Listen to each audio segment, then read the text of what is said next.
दोस्तों, आज हम एक्सप्लेन करने वाले हैं महेश बाबू की मूवी महर्षि को, जिसकी आप लोग काफी समय से डिमांड कर रहे थे, इसलिए वीडियो को अभी लाइक कर दीजिए। हम चलिए कहानी शुरू करते हैं। तो मूवी की शुरुआत में हम दुनिया की सबसे बड़ी कंपनी जिसका नाम ओरिजिन है उसके सीईओ को देखते हैं, जो आज रिटायर हो रहे होते हैं। तब वो अपनी जगह ऋषि कुमार नाम के आदमी को सीईओ बनाते हैं, जो कि इंडिया से है, और इससे सब लोग काफी खुश हो जाते हैं। अब ऋषि सबके सामने एक अच्छे से स्पीच देता है और अपना सीईओ का काम संभाल लेता है, जिसके कारण उसकी नेटवर्थ कुछ ही सालों में कुछ हजार करोड़ पहुंच जाती है। फिर एक दिन जब एक रिपोर्टर ऋषि से पूछती है कि आपको इतना अमीर होकर कैसा लग रहा है, तो ऋषि बताता है कि जब मैं 6th क्लास में था तभी मुझे पैसों की अहमियत समझ आ गई थी, क्योंकि उस समय मेरे पापा ने 10,000 रुपए का कर्जा लिया था और वो उसे चुका तक नहीं पाए थे और हमने काफी बदनामी सही थी। इसलिए आज मैं इतनी मेहनत करता हूँ ताकि पैसों की कभी कमी ना हो। इसके बाद ऋषि यहाँ से सीधा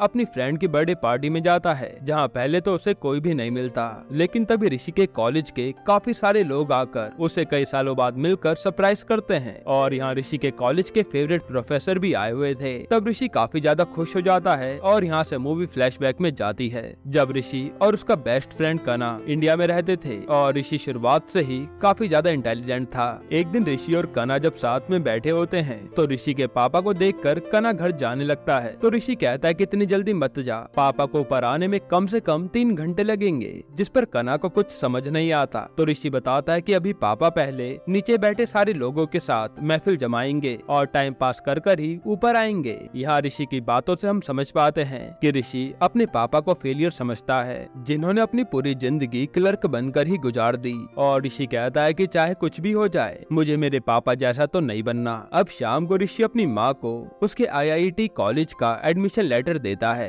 कि उसे जल्दी वाइजैक निकलना पड़ेगा, जो उसके पापा देखकर चौंक जाते हैं और वो ऋषि से सिविल एग्जाम देने को कहते हैं। पर ऋषि कहता है कि मुझे पैसा कमाना है, कोई सेवा नहीं करनी। और यहाँ ऋषि फिर से अपने पापा को सुनाने लगता है, जिस कारण उसके पापा खाए बिना ही चले जाते हैं। ये देखकर ऋषि की माँ को बहुत दुख होता है, पर वो ऋषि को कुछ कह नहीं पाती। अब ऋषि IIT में एडमिशन ले लेता है और आज इन सबको यहाँ का डीन स्पीच देकर मोटिवेट कर रहा होता है। लेकिन तब ऋषि स्टेज पर जाता है और सक्सेस के ऊपर डीन से भी अच्छी स्पीच देता है, जिससे सब लोग उसके लिए तालियां बजाने लगते हैं। फिर हम देखते हैं कि इस स्पीच के बाद से ऋषि की लड़कियों में फैन फॉलोइंग काफी ज्यादा बढ़ गई थी। तभी वहाँ एक अजय नाम का लड़का आता है, जो ऋषि से कहता है कि तूने स्पीच तो काफी अच्छी दी, पर यहाँ का टॉपर मैं ही रहूंगा, इसलिए मेरे आगे आने की सोचना भी मत। और ऋषि उसका मजाक बनाकर चले जाता है। इसके बाद हम रवि नाम के लड़के को देखते हैं, जिसका इसी कॉलेज में एडमिशन हुआ है और वो गाँव से अपने पापा का सपना पूरा करने इस कॉलेज में पढ़ने आया है। तब रवि को ऋषि मिलता है, तो वो उससे बॉयज हॉस्टल का रास्ता पूछने लगता है, लेकिन ऋषि कहता है कि जाओ खुद ढूंढ लो।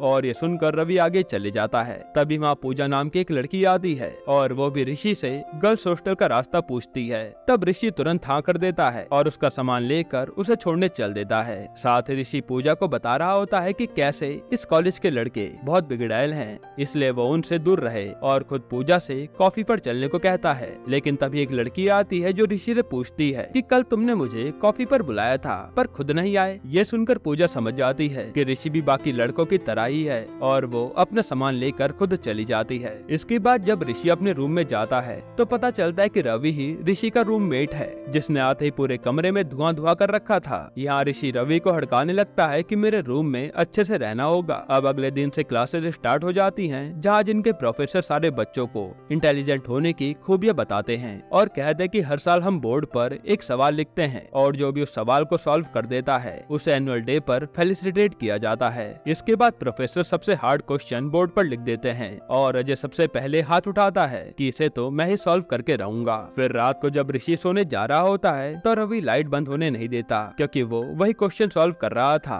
तब जल्दी सोने के लिए ऋषि उस क्वेश्चन को तुरंत सॉल्व कर देता है, जो देखकर रवि के होश उड़ जाते हैं और वो पूछता है कि तो तुमने क्लास में ये सॉल्व क्यों नहीं करा। ऋषि कहता है कि मेरा मन नहीं था और वो लाइट बंद करके सो जाता है। फिर अगले दिन सब लोग बोर्ड पर देखते हैं कि किसी ने उस क्वेश्चन को सॉल्व कर रखा है और यहाँ ऋषि रवि को आगे कर देता है कि रवि ब्रिलियंट लड़का है जो कोई भी सवाल सॉल्व कर सकता है। इससे रवि की पूरी क्लास के सामने इज्जत बढ़ जाती है और अजय को ये बात बिल्कुल अच्छी नहीं लगती। खैर, अब प्रोफेसर आज फिर से एक और हार्ड क्वेश्चन बोर्ड पर लिख देते हैं कि इसे भी कोई सॉल्व करके दिखाओ तो मानो। और हम देखते हैं कि रात को फिर रवि क्वेश्चन लेकर बैठा है, जिसे लाइट बंद करवाने के लिए ऋषि वो क्वेश्चन सॉल्व करके सो जाता है और अगले दिन फिर सब लोग रवि की फिर से तारीफ करने लगते हैं कि रवि कितना ब्रिलियंट है। ऐसे ही करते करते कुछ दिन बीतते हैं और रवि हर जगह फेमस हो गया था। फिर एक दिन पूजा रवि के रूम पर आती है और उसे अपने साथ कॉफी पर चलने को कहती है, जिस पर रवि तो तुरंत मना कर देता है। और जब ऋषि पूछता है कि तूने इतना अच्छा ऑफर क्यों मना कर दिया, तो रवि बताता है कि मेरी पहले से ही गाँव में गर्लफ्रेंड है, जिससे मैं एक अच्छी नौकरी पाते ही शादी कर लूंगा। अब अगले दिन रवि जब अकेला बैठा होता है तो पूजा उसके पास एक क्वेश्चन लेकर आती है और उससे उसे सॉल्व करने में हेल्प मांगती है, जो देखते रवि की तो हालत खराब हो जाती है। इसलिए वो यहाँ से बहाना बनाकर चले जाता है कि मेरा दिमाग रात को ही चलता है। इसके बाद लाइन से रवि से हर कोई अपने डाउट्स पूछ रहा था और रवि बस बहाने बनाए जा रहा था, क्योंकि उसे तो कुछ आता ही नहीं था। फिर एक दिन जब पूजा फिर से रवि से डाउट पूछती है तो तंग आकर रवि आज सबको बता ही देता है कि वो क्वेश्चन मैं नहीं बल्कि ऋषि सॉल्व करता था। जो सुनकर पूजा हैरान हो जाती है, क्योंकि वो तो उसे लोफर समझ रही थी। इसके बाद जब ये बात प्रोफेसर को पता चलती है तो वो ऋषि के पास आते हैं और कहते हैं कि तुमने क्यों नहीं बताया कि ये क्वेश्चन तुमने सॉल्व किए थे। तो ऋषि कहता है कि मैं छोटे मोटे गेम खेलने नहीं आया हूँ, मुझे बस यहाँ से डिग्री चाहिए और मेरा टारगेट किसी बड़ी कंपनी के साथ काम करना है। जो सुनकर उसके सर भी चौंक जाते हैं कि ये लड़का बहुत आगे जाएगा। इसके बाद ऋषि जब अकेला बैठा होता है तब उसके पास पूजा आती है और वो ऋषि से आज काफी अच्छे से बात करती है, लेकिन ऋषि तो उसे जरा भी भाव नहीं देता। जिस पर पूजा पहले तो माफी मांगती है कि मुझे तुमसे र्यूड होना नहीं चाहिए था, और फिर ये तीनों काफी अच्छे दोस्त बन जाते हैं, जिसमें रवि भी शामिल था। अब ऐसे ही कुछ टाइम बीतता है और एग्जाम का रिजल्ट आता है जिसमें ऋषि ने टॉप किया था, पर रवि उसमें फेल हो गया था, जिससे वो काफी उदास था। तभी रवि के पापा का फोन आता है तो रवि उनसे झूठ कह देता है कि मैं पास हो गया हूँ। हालांकि जब रात को ऋषि रवि के पास आता है तो वो रो रहा था। तब ऋषि रवि को मोटिवेट करता है, जिसके कारण रवि में भी कॉन्फिडेंस आता है कि वो भी अच्छे मार्क्स ला सकता है। अब इसके कुछ दिन बाद पूजा ऋषि को अपने घर पर इनवाइट करती है तो ऋषि आ जाता है और यहाँ पूजा की बहन पूजा से कहती है कि इसे देखकर लग तो नहीं रहा कि ये तुम्हारा हाथ मांगने आया है। तो पूजा बताती है कि ऋषि को तो पता ही नहीं है कि मैं उससे प्यार करती हूँ, पहले वो मेरी फैमिली से मिल ले तो मैं उसे आज अपने दिल की बात बता दूंगी। फिर हम ऋषि को देखते हैं जिसे पूजा की फैमिली ने घेर रखा था और वो उससे परिवार से लेकर नौकरी तक के सवाल पूछ लेते हैं और ऋषि परेशान हो जाता है। तभी यहाँ रिवील होता है कि ये लोग ऋषि से पूजा की शादी की बात कर रहे हैं, जिससे ऋषि के तो होश उड़ जाते हैं। फिर ऋषि पूजा को अकेले में बात करने के लिए कहता है और आज यहाँ पूजा सब बता देती है कि मैं तुमसे प्यार करती हूँ, जिसके बाद ऋषि भी पूजा से प्यार करने लग जाता है। खैर अब कुछ दिन ऐसे ही बीतते हैं और अब इनके कॉलेज में प्लेसमेंट का टाइम आता है, जहाँ रवि ऋषि को आकर बताता है कि मुझे जॉब ऑफर हुई है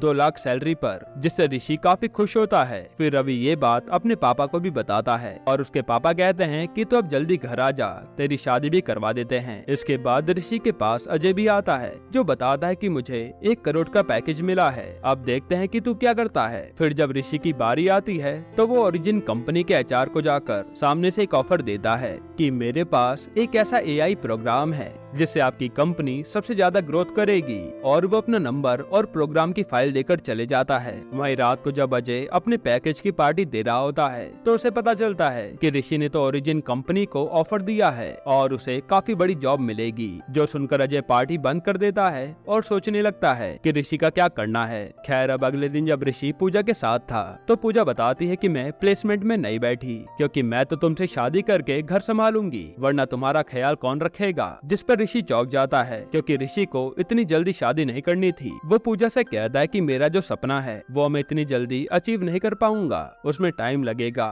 और ऐसे में शादी का बोझ मैं नहीं झेल सकता। जिस पर इन दोनों में बहस हो जाती है और ऋषि पूजा से ब्रेकअप कर लेता है। फिर जब ये बात रवि को पता चलती है तो वो ऋषि से पूजा की बात करने आता है, पर ऋषि तो पहले से ही पूजा की बातों से गुस्सा था, इसलिए वो रवि को ही चाटा लगा देता है और कहता है कि तू भी मुझसे दूर रहा कर। अब सब लोगों के फाइनल एग्जाम होते हैं और एग्जाम से एक रात पहले ही कुछ लोग आकर पेपर चुरा लेते हैं। तब इसकी जाँच करने के लिए पुलिस आती है और पुलिस वालों को वहाँ पर एक लॉकर की चाबी पड़ी मिलती है। फिर जब ये लोग चेक करते हैं तो पता चलता है कि ये चाबी तो ऋषि के लॉकर की है, जिससे सबका शक ऋषि पर जाता है कि उसने पास होने के लिए पेपर ही चुरा लिया। अब इस पर प्रिंसिपल कहने लगता है कि ऋषि को हमें रस्टिकेट करना पड़ेगा। तभी वहाँ ऋषि का प्रोफेसर आता है, जो ऋषि की साइड लेते हुए कहता है कि ऋषि होनहार लड़का है, वो ये सब नहीं कर सकता। वहीं ऋषि के पास अजय आता है और उसकी बातों से पता चलता है कि ऋषि को फंसाने वाला अजय ही है, पर ऋषि उसे कुछ भी नहीं कहता। हालांकि थोड़ी देर बाद पुलिस वाला बताता है कि ये काम ऋषि ने नहीं किया है और ये हमें कंफर्म हो गया है, इसलिए उससे चार्जेस हटा दिए गए हैं, जिसके कारण ऋषि का करियर खराब होने से बच जाता है। फिर ऋषि अपने एग्जाम में टॉप करता है, साथ ही उसे ओरिजिन कंपनी से ऑफर भी आ जाता है उनके साथ काम करने का। इसलिए ऋषि अपनी माँ से मिलकर अमेरिका निकल जाता है पैसा कमाने के लिए। अब ऋषि मन लगाकर काम करता है और कुछ ही दिनों में वो अपना AI प्रोग्राम लॉन्च करने के लिए रेडी हो जाता है।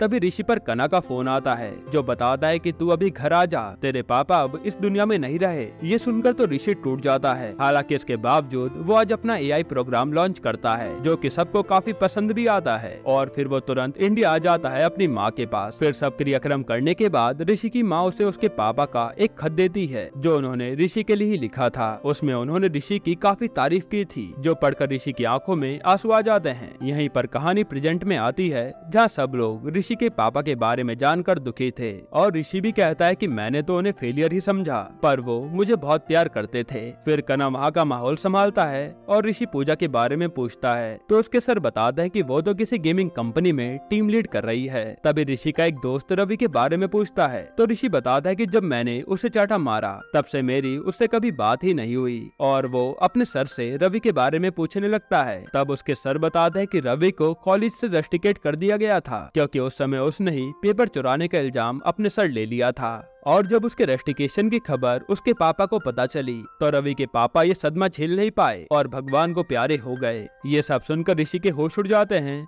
और वो तुरंत वहाँ से चले जाता है। इसके बाद ऋषि जब उदास बैठा था, तब ऋषि से उसकी माँ इसका कारण पूछती है। ऋषि कहता है कि मेरा दोस्त रवि, जिसने मेरी इतनी मदद की, मैं उसके जरा भी काम नहीं आया, यहाँ तक कि पूजा से भी मैं दूर हो गया और अब मुझे समझ नहीं आ रहा कि मैं क्या करूँ। जिस पर उसकी माँ कहती है कि तू जाकर उनसे मिला, तुझे शांति मिलेगी। ये सुनते ही अगले दिन ऋषि जाकर सीधा कंपनी से 6 महीने की लीव लेकर इंडिया निकल जाता है। अब हम देखते कि इंडिया में ऋषि के आने से हर न्यूज चैनल पर ऋषि की बातें हो रही थी कि इतनी बड़ी कंपनी का CEO इंडिया क्यों आ रहा है। तब ऋषि आते रामावरम गांव की ओर निकल जाता है, जो कि रवि का ही गांव था। और वहां जाकर ऋषि देखता है कि रवि तो एक अनशन पर बैठा है, जो ऋषि को देखते ही खुश हो जाता है। इसके बाद ऋषि रवि से अमेरिका चलने को कहता है, पर रवि कहता है कि पापा के जाने के बाद ये मेरा घर और मेरी जमीन मैं नहीं छोड़ सकता, यही सब उनकी आखिरी निशानी है। फिर वो बताता है कि एक बड़ी कंपनी एक साथ 80 से ज्यादा गाँव में गैस पाइपलाइन बिछा रही है, जिससे गांव के गांव तबाह किए जा रहे हैं और इसलिए मैं अनशन पर बैठा हूँ, भले ही उसमें मेरा साथ कोई दे नहीं रहा। फिर रवि ऋषि को गाँव का हाल दिखाता है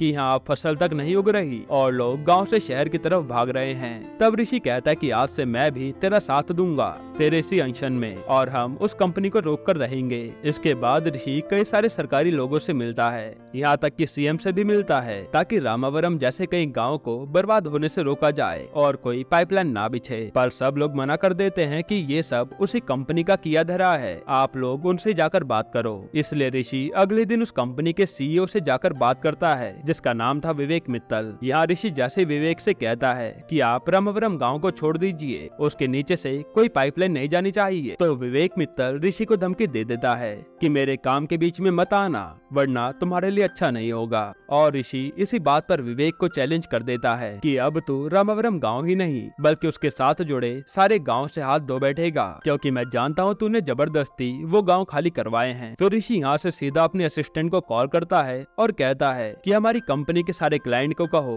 कि जो भी मेरे साथ मीटिंग करना चाहता है वो रामावरम गाँव में आकर करे। जिसके बाद ऋषि पूरे गाँव में अपना एक ऑफिस बना लेता है और यहाँ विदेश से बड़े बड़े लोग आकर ऋषि से मीटिंग करने लगते हैं। इसी कारण से पूरे इंडिया में रामावरम के बारे में बातें होने लगती हैं। और यहाँ ऋषि का प्लान यही था कि ये गांव लोगों की नजरों में आएगा तो विवेक गांव को जबरदस्ती खाली नहीं करवा पाएगा। खैर अब हम पूजा के बॉस को देखते हैं, जो पूजा से कहते हैं कि ऋषि सर इंडिया आए हैं और हमें उन्हें अपने न्यू गेम आइडिया को पिच करना चाहिए, क्या पता वो हमारी कंपनी में पैसा लगा दें। लेकिन पूजा तो ये सुनते ही मना कर देती है कि मैं नहीं जाऊंगी। तब उसके बॉस उसे ऑर्डर देते हैं कि तुम्हें ये काम करना ही पड़ेगा, हमारी कंपनी का सवाल है। और पूजा को ये बात माननी पड़ती है। अब अगले दिन पूजा ऋषि से मिलने पहुंच जाती है, जहां वो ऐसे बिहेव करती है कि वो ऋषि से आज पहली बार मिल रही हो। तब ऋषि उससे अपनी पुरानी बातों के लिए सॉरी बोलता है, लेकिन पूजा उसे जरा भी भाव नहीं देती। तो ऋषि उसे गेम का डेमो दिखाने के बहाने उसे गाँव में रोक लेता है ताकि वो पूजा को आराम से मना सके।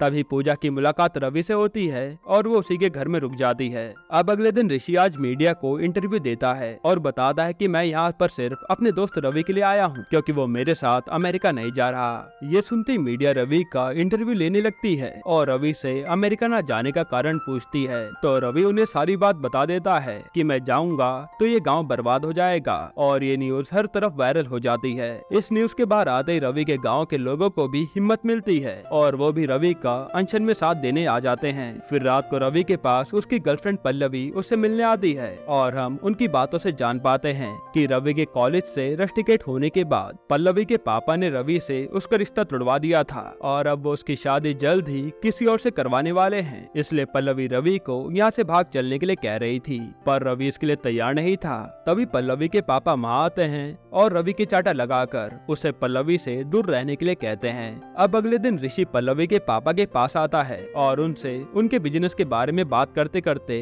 रवि के बारे में बता देता है कि वो कितना अच्छा लड़का है। ये सब जानकर पल्लवी के पापा की आंखें खुल जाती हैं। इसके बाद पल्लवी रवि को आकर बताती है कि पापा हमारी शादी के लिए मान गए हैं, और फिर रवि तुरंत पूजा के पास जाता है ये बताने के लिए कि ऋषि अब पहले जैसा नहीं रहा, वो दूसरों के बारे में सोचता भी है और उनकी मदद भी करता है। ये जानकर पूजा भी ऋषि को माफ कर देती है। खैर अब अगले दिन रवि के गाँव के पड़ोसी गाँव भी रवि का अनशन में साथ देने आ जाते हैं कि हम भी गाँव बर्बाद होने नहीं देंगे, और ये न्यूज पूरी इंडिया में फैलने लगती है। वहीं विवेक मित्तल पर उसके बॉस का फोन आता है कि काम थोड़ा जल्दी निपटाओ, वरना गांव वालों के चक्कर में सारा पैसा बर्बाद हो जाएगा, जो कि 70,000 करोड़ का प्रोजेक्ट है। तब विवेक ये सुनकर रवि के गांव आता है और ऋषि से कहता है कि मैं तेरे दोस्त का गांव तुझे लौटा रहा हूँ, उसे अब हम कुछ भी नहीं करेंगे। पर ऋषि कहता है कि मेरी डिमांड अब ज्यादा बढ़ गई है, मुझे रवि के गाँव के साथ साथ सारे पड़ोसी गाँव भी सेफ चाहिए। इस पर इनकी बहस हो जाती है और विवेक तुरंत यहाँ से सीधा गाँव वालों से बात करने चले जाता है, क्योंकि उसे तो अब किसी भी हालत में ऋषि को हराना था। वो गांव वालों को यहाँ ऑफर देता है कि हम 20 लाख रुपए प्रति एकड़ देंगे और गांव वालों के परिवार के हर आदमी को जमीन और नौकरी हमारी कंपनी देगी,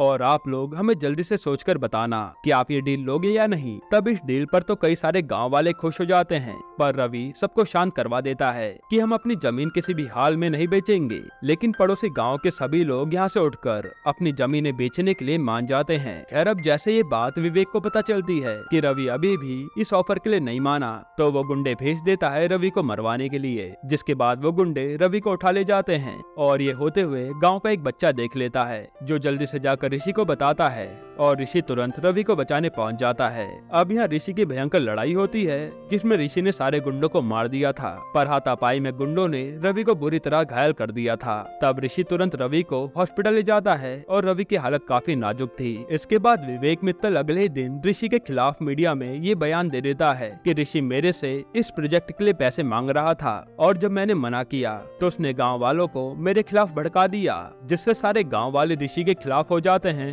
तब ऋषि अगले दिन अपनी माँ के पास आता है और कहता है कि माँ चलो अब हम कल ही अमेरिका जा रहे हैं। लेकिन ऋषि की माँ कहती है कि तू कब से लूसर बन गया जो लोगों से डरने लगा। और ऋषि की माँ उसे आज एक राज की बात बताती है कि तेरे पापा सिविल्स के टॉपर रह चुके हैं, पर उनका लोगों की सेवा करने के कारण इंटरव्यू नहीं हो पाया और कोर्ट कचहरी के चक्कर में फंसकर वो गवर्नमेंट एग्जाम देने से बैन कर दिए गए, जिस कारण उन्हें क्लर्क बनकर ही अपना गुजारा चलाना पड़ा। हालांकि इसके बावजूद उन्होंने कभी लोगों की मदद करनी नहीं छोड़ी, और तुम भी उन्हीं के बेटे हो, इसलिए तुम्हें भी लोगों की मदद करनी चाहिए। ये सब सुनकर ऋषि को एहसास होता है कि उसके पापा कोई लूजर नहीं थे, वो तो महान थे, बस मैं ही उन्हें समझ नहीं पाया। फिर अगले ही दिन ऋषि रवि के गांव पहुंचकर अनशन पर अकेला ही बैठ जाता है, जहां पर गांव के कुछ लोग उसे भगाने भी आते हैं, पर वो उन्हें पीट कर साइड कर देता है। इसके बाद अगले दिन ऋषि देखता है कि रोजाना एक काका अकेले हल लेकर जाते हैं, तो वो उनका पीछा करने लगता है। और फिर वो देखता है कि यहाँ तो काका ने काफी अच्छी फसल उगा रखी है। तब वो उनसे पूछता है कि ये आपने कैसे किया,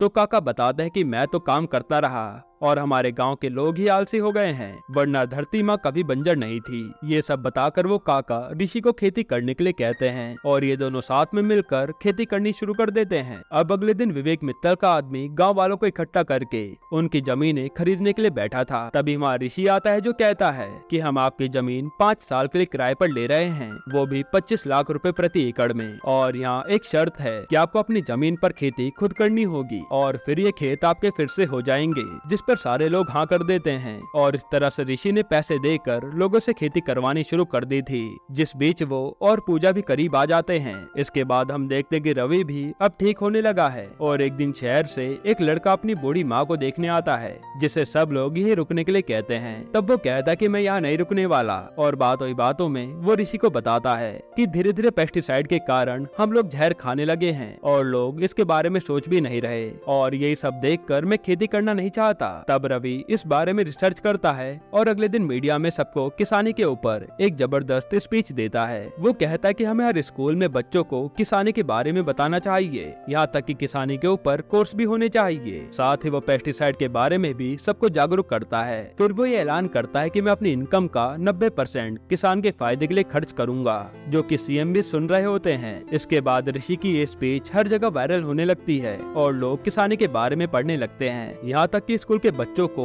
एग्रीकल्चर के बारे में भी पढ़ाया जाता है और कुछ लोग तो किसानी करना भी शुरू कर देते हैं, जो कि धीरे धीरे एक ट्रेंड बन जाता है। फिर एक दिन सीएम सर रवि के गांव में आते हैं और अनाउंस कर देते हैं कि अब इस गांव के साथ साथ आसपास के गांव को भी विवेक मित्तल कुछ नहीं कर पाएगा, जिससे सब लोग खुश हो जाते हैं। तभी ऋषि से मिलने अजय आता है, जो अब एक जर्नलिस्ट बन गया था और वो ऋषि की मदद करने के लिए अपने चैनल पर विवेक मित्तल के सारे काले धंधों का राज खोल देता है, जिसके बाद उसे सीबीआई वाले अरेस्ट कर लेते हैं और उसका पूरा प्रोजेक्ट ही बैन हो जाता है। अब रवि का गाँव बचने के बाद ऋषि के अमेरिका जाने का समय आता है, इसलिए वो आज सबसे मिलकर अमेरिका के लिए निकल जाता है। लेकिन एयरपोर्ट पर पहुंचकर वो कुछ सोचता है और फिर वापस लौट आता है और वो मीडिया में अनाउंस करता है कि वो अमेरिका नहीं जाएगा और हमेशा इंडिया में रहकर किसानी करेगा, इसलिए उसने अपनी नौकरी छोड़ दी। इसी के साथ ये मूवी यहीं पर खत्म होती है। दोस्तों, आपको ये मूवी कैसी लगी हमें कमेंट में जरूर बताइएगा और इसके अलावा आप कौन सी मूवी का एक्सप्लेनेशन चाहते हैं